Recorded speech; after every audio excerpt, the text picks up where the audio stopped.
हम तीन मूलभूत आयामों की बात कर रहे हैं जिनके बिना अस्तित्व में कुछ नहीं हो सकता। बस तीन मूलभूत शक्तियां, तीन मूलभूत गुण इतना बड़ा खेल खेल रहे हैं। ये केवल सतह पर अलग हैं, भीतर गहराई में सब कुछ एक ही है। तो आधुनिक वैज्ञानिक अपनी ही भाषा में कह रहे हैं कि शिव हर चीज को एक साथ थामे हुए हैं।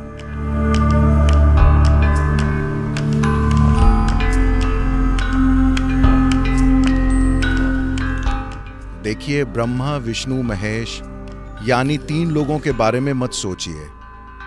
एक बादलों पर तैर रहा है, दूसरा पहाड़ की चोटी पर बैठा है, तीसरा कुछ और कर रहा है। हम तीन लोगों की बात नहीं कर रहे। हम तीन मूलभूत आयामों की बात कर रहे हैं जिनके बिना अस्तित्व में कुछ भी नहीं हो सकता। अगर आप इन कहानियों को काफी नजदीक से देखें तो ब्रह्मा सृजन की शक्ति है। क्या अस्तित्व में सृजन है? बेशक। विष्णु रखरखाव हैं। Is maintenance happening? I'm not talking about Delhi, I'm talking about creation. क्या रखरखाव हो रहा है? मैं दिल्ली की बात नहीं कर रहा, मैं सृष्टि की बात कर रहा हूं। क्या रखरखाव हो रहा है? बेशक विनाश भी होता है ना? आपके शरीर के अंदर अभी करोड़ों कोशिकाएं मर रही हैं, करोड़ों नई कोशिकाएं बन रही हैं और अरबों का रखरखाव किया जा रहा है ना? तो आप इन तीन शक्तियों की अभिव्यक्ति हैं, और ये धरती भी, और ये सौर मंडल भी, और ये पूरी सृष्टि भी, ये इन्हीं तीन पहलुओं की एक अभिव्यक्ति है: सृजन, रखरखाव और विनाश। शायद आपको शिव से थोड़ा लगाव हो गया है और आप थोड़े विनाशकारी हो गए हैं, पर सभी तीन किसी न किसी अनुपात में काम कर रहे हैं, और यही पूरे ब्रह्मांड का आधार है। और स्थूल में भी यही तीन शक्तियां हैं, सूक्ष्म में भी यही तीन शक्तियां हैं, एटम यानी परमाणु में भी यही तीन शक्तियां हैं, और ब्रह्मांड में भी यही तीन शक्तियां हैं। ये एक बहुत ही सरल सी सृष्टि है। बस तीन मूलभूत शक्तियां, तीन मूलभूत गुण इतना बड़ा खेल खेल रहे हैं। बहुत बड़ा खेल है ना? बहुत ही बड़ा है ना? बहुत ही बड़ा खेल। बस तीन शक्तियां। शानदार काम हो रहा है सिर्फ तीन के साथ। तो ये तीन हैं, पर अगर आप पर्याप्त गहराई में जाते हैं तो ये बस एक हाथ है। इसी तरह ये सिर्फ एक है। हर जगह आप एक त्रिशूल देखते हैं। ये मत सोचिए ये कोई हथियार है। मुझे पता है कि कुछ लोग इसे हथियार जैसा इस्तेमाल कर रहे हैं। अगर आपको हथियार चाहिए तो मैं बता रहा हूं कि ये बहुत ही खराब हथियार है। अगर आप किसी की हत्या करना चाहते हैं तो त्रिशूल एक खराब हथियार है। ऐसे लोग जो लड़ने के बारे में कुछ नहीं जानते, सिर्फ वे ही त्रिशूल लेकर जाएंगे। बताइए हाँ या ना? क्या आप किसी को भी कोंच सकते हैं इस तरह के त्रिशूल से? त्रिशूल कोई हथियार नहीं है, ये एक प्रतीक है। अब शिव एक त्रिशूल लेकर चलते हैं इसलिए नहीं कि वे आपसे लड़ना चाहते हैं।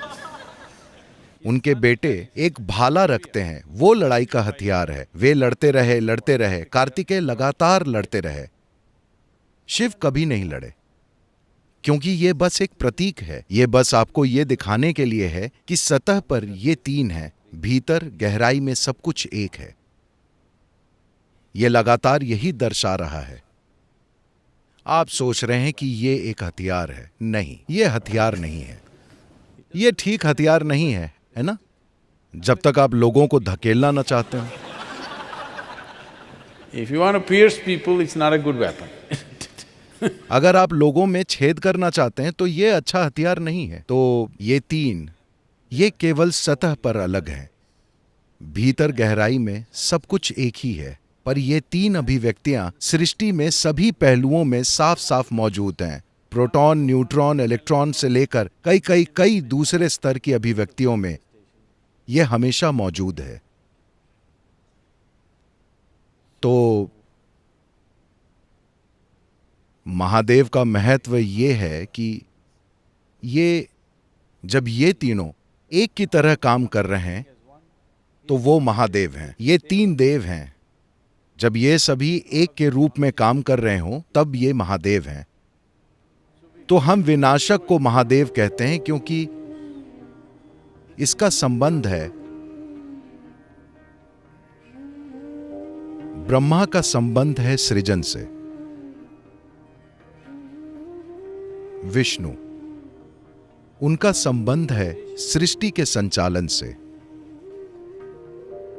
शिव शून्यता है। ये दोनों सृष्टि और रखरखाव, इनका अस्तित्व सिर्फ शून्यता की गोद में ही है। सृष्टि में मौजूद खाली स्थान ही है जिसका विस्तार सबसे ज्यादा है, जो असीम है, और यही वो गोद है जिसमें सृष्टि बनती है और गायब हो जाती है ना? ये घटती है, अपना संचालन करती है और बिखर जाती है। सब कुछ शिव की गोद में होता है क्योंकि वे शून्यता हैं। शिव यानी वो जो नहीं है, शिव यानी वो जो नहीं है। तो वो जो नहीं है उसके आगे हम सर झुकाते हैं क्योंकि वही असली चीज है। आज मॉडर्न साइंस धीरे धीरे उसी ओर बढ़ रहा है। कुछ समय पहले तक वे मानते थे कि इलेक्ट्रोमैग्नेटिक फोर्सेस और न्यूक्लियर फोर्सेस और ग्रेविटी ही सब कुछ है। अब जैसे जैसे वे और गहराई में जाते जा रहे हैं, क्या आपको पता है मॉडर्न साइंस में आज भी ग्रेविटी की कोई व्याख्या नहीं है। आइजैक न्यूटन ने सिर्फ आपको यह बताया कि सेब नीचे गिरता है, जिसे हर गांव का लड़का जानता था। सौभाग्य से वो नीचे गिरता है, ऊपर नहीं जाता। उन्होंने इसकी कोई व्याख्या नहीं दी, कोई गणितीय आधार नहीं दिया। बस उन्होंने कहा कि ये नीचे गिरता है और कुछ नहीं। और तब से वे पता लगाने की कोशिश करते रहे हैं। उन्हें कम से कम दूसरी शक्तियों के बारे में पर्याप्त जानकारी है। ग्रेविटी एक ऐसी चीज है जिसने मॉडर्न साइंस को झकझोर दिया है। वो ये पता नहीं लगा पा रहे हैं कि ग्रेविटी इस तरह से क्यों काम करती है। तो आज वे व्याख्या दे रहे हैं कि एक समय था जब वे मानते थे कि सूरज की ग्रेविटी सभी ग्रहों को एक साथ थामे हुए है, किसी और चीज की ग्रेविटी सभी आकाश गंगाओं को एक साथ थामे हुए है। अब वे कह रहे हैं कि हर जगह कोई डार्क फोर्स यानी काली शक्ति मौजूद है। विवरण की कमी की वजह से, क्योंकि वे उसका कोई भी गुण नहीं जानते, वे उसे एक डार्क फोर्स कह रहे हैं।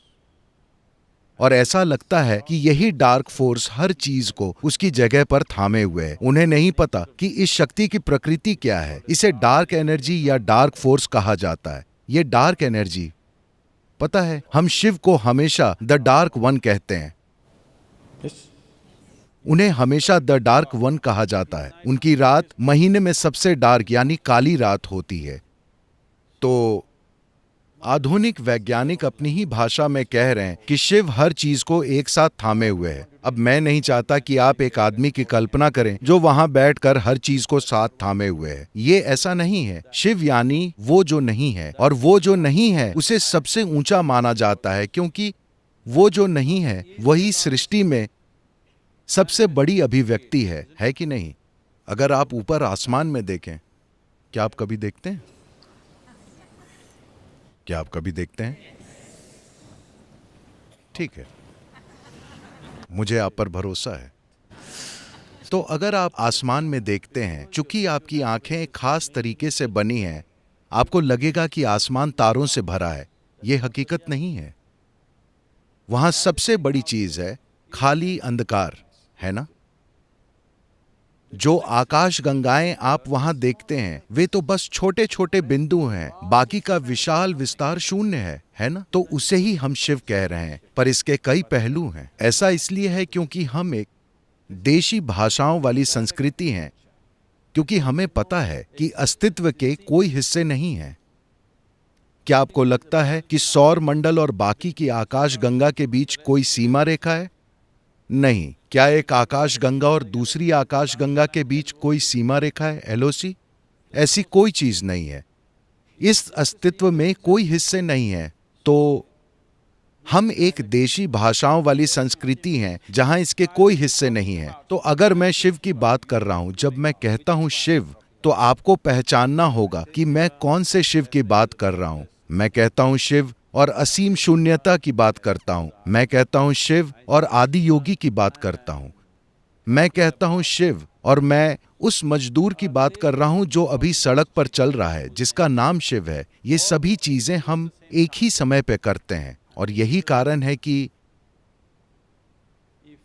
अगर हम ऊपर असीम शून्यता की ओर देखें तो हम वही चीज करते हैं। अगर हम आदि योगी की ओर देखें तो हम वही चीज करेंगे। अगर मजदूर शिव यहां आसपास चल रहा है, शायद वो अनपढ़ हो, शायद वो बहुत सारी चीजें हों या कुछ भी ना हो, तब भी हम वही चीज करेंगे, क्योंकि हम जानते हैं कि हमने सोचा कि जिस डार्क एनर्जी की आप बात कर रहे हैं, शिव के इसे थामे बिना इस शरीर में भी अखंडता नहीं रहेगी, ये फट पड़ेगा।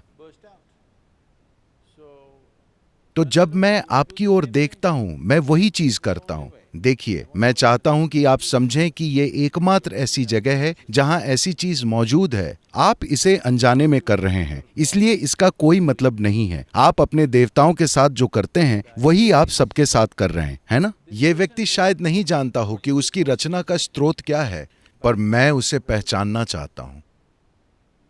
शायद वो नहीं जानता कि सृष्टा उसके भीतर धड़क रहा है, लेकिन इसे देखना मेरा परम अधिकार है। अगर मैं इसे देखता हूं, ये मेरे लिए अंतर लाता है। अगर वो इसे देखते हैं तो ये उनके लिए चमत्कार कर देगा, पर अभी मैं इसे देखना चाहता हूं। तो आप जो अपने भगवान के साथ करते हैं वही आप अपने पड़ोसी के साथ करते हैं, वही चीज आप अपने नौकर के साथ करते हैं, वही चीज आप अपने गाय के साथ या हाथी या पत्थर या कुछ भी, क्योंकि आप कोई भी मौका चूकना नहीं चाहते। आप एक कोशिश करना चाहते हैं, आप चाहे जहां भी हो, ये देखने की कि सृष्टि का स्रोत लगातार सृष्टि के हर कण में धड़क रहा है और कोई भी इसे नकार नहीं सकता, है ना?